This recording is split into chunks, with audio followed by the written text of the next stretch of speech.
ഹരിയാനയിൽ BJP കേവല ഭൂരിപക്ഷം തികയ്ക്കുമെന്നും വലിയ രീതിയിൽ തന്നെ ഭരണം മുന്നോട്ട് കൊണ്ടുപോകുമെന്നും ഇപ്പോഴത്തെ ഭരണം തുടരുമെന്നും ഒക്കെ പ്രഖ്യാപിച്ചുകൊണ്ടാണ് മുന്നോട്ട് പോയത്. ഇപ്പോഴിതാ അദ്ദേഹം അവിടെ റാലിയിൽ പ്രസംഗിക്കവേ പറഞ്ഞിരിക്കുകയാണ്, ഞങ്ങൾ അധികാരത്തിൽ ഇരിക്കുന്ന അത്രയും കാലം ഒരിക്കലും ന്യൂനപക്ഷങ്ങൾക്ക് ആനുകൂല്യം കൊടുക്കില്ല, മുസ്ലിം ജനതയ്ക്ക് ഒട്ടുമേ ആനുകൂല്യങ്ങൾ നൽകില്ല എന്ന് ഉറപ്പിച്ചോളൂ എന്നാണ് അവിടെ പറഞ്ഞിരിക്കുന്നത്.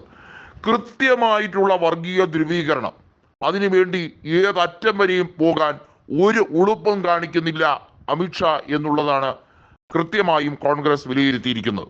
അമിത്ഷാ പറഞ്ഞിരിക്കുന്നത്, കർണാടകയിൽ കോൺഗ്രസ് അധികാരത്തിൽ വന്നപ്പോൾ അവിടെ മുസ്ലിങ്ങളുടെ സംവരണം അത് കൃത്യമായി കൂടുകയാണ് ചെയ്തത്, ഞങ്ങളാണ് അവിടെ ഉണ്ടായിരുന്നെങ്കിൽ അങ്ങനെയൊന്നും സംഭവിക്കില്ല. നിങ്ങൾ ഹരിയാനയിൽ ഒരു കാര്യം ഓർത്തോളൂ, നിങ്ങളുടെ ഇവിടുത്തെ അവസ്ഥ പോലെ അല്ല കർണാടകയിലെ അവസ്ഥ, അത് മനസ്സിലാക്കി തന്നെ ആയിരിക്കണം നിങ്ങൾ വോട്ട് ചെയ്യേണ്ടത്. ഇത്തരത്തിൽ പോകുന്നു അമിത്ഷായുടെ പ്രസംഗം.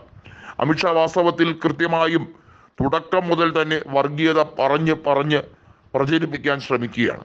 ഇതിനെതിരെ കോടതിയിൽ സമീപിക്കും എന്ന് കോൺഗ്രസ് കൃത്യമായി പറഞ്ഞു കഴിഞ്ഞിരിക്കുന്നു. ഹരിയാനയിൽ അമിത്ഷാ നടത്തുന്ന റാലികളുടെ വീഡിയോ ക്ലിപ്പ് ഉൾപ്പെടെ കൃത്യമായും സുപ്രീം കോടതിയെ സമീപിക്കാൻ വേണ്ടിയുള്ള നീക്കമാണ് കോൺഗ്രസ് നടത്തുന്നത്. തീർച്ചയായും അമിത്ഷായ്ക്ക് പണി ഒരുക്കാൻ തന്നെ കോൺഗ്രസ് ശ്രമിക്കുന്നു. എല്ലാ രീതിയിലും നിയമപരമായി നേരിടാൻ വേണ്ടി കോൺഗ്രസ് ഒരുങ്ങുമ്പോൾ അതിനെ എങ്ങനെ തടയാൻ കഴിയും എന്ന് BJPക്ക് ചിന്തിക്കാൻ കൂടി സമയം കൊടുക്കില്ല എന്നുള്ളത് വ്യക്തമാണ്. നമുക്കറിയാം, ഹരിയാനയിൽ മനോഹർലാൽ ഖട്ടർ സർക്കാർ വീണത് മുതൽ BJP പ്രതിസന്ധിയിൽ തന്നെയാണ്.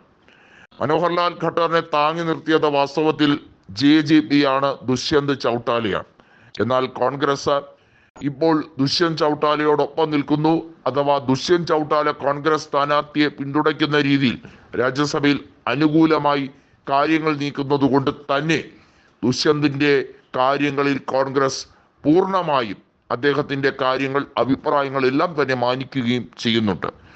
വേണ്ടി വന്നാൽ ദുഷ്യന്ത് ചൗട്ടാലയെ കോൺഗ്രസിലേക്ക് ലയിപ്പിക്കുമോ അതോ ദുഷ്യന്ത് ചൗട്ടാലയ്ക്ക് പ്രത്യേകമായി സീറ്റുകൾ നൽകുമോ എന്നുള്ള കാര്യത്തിലാണ് വ്യക്തത വരുത്തേണ്ടത്. ആ കാര്യത്തിൽ കൂടി പൂർണ്ണമായ വ്യക്തത വന്നാൽ തീർച്ചയായും പ്രതിപക്ഷത്തുള്ള കോൺഗ്രസിന് ഇനി ദിവസങ്ങൾ മാത്രം മതി ഭരണപക്ഷത്തേക്ക് എത്താൻ. അത് മനസ്സിലാക്കി വിറളി പൂണ്ടാണ് അമിത്ഷാ ഇപ്പോൾ ഇത്തരത്തിൽ വർഗീയത തട്ടിവിടുന്നത്.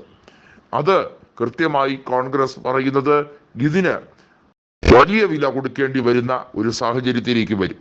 രാജ്യത്ത് കൃത്യമായും ജാതിപരമായിട്ടുള്ള വേർതിരിവ്, ഒരു ഡിവിഷൻ ഉണ്ടാക്കി ഭിന്നിച്ച് ഭരിക്കാൻ വേണ്ടിയുള്ള രീതിയായിരുന്നു അവലംബിച്ചത്. അതുതന്നെയാണ് എല്ലായിടത്തും പയറ്റി അവർ നോക്കി ഇപ്പോൾ പരാജിതരായിരിക്കുന്നത്.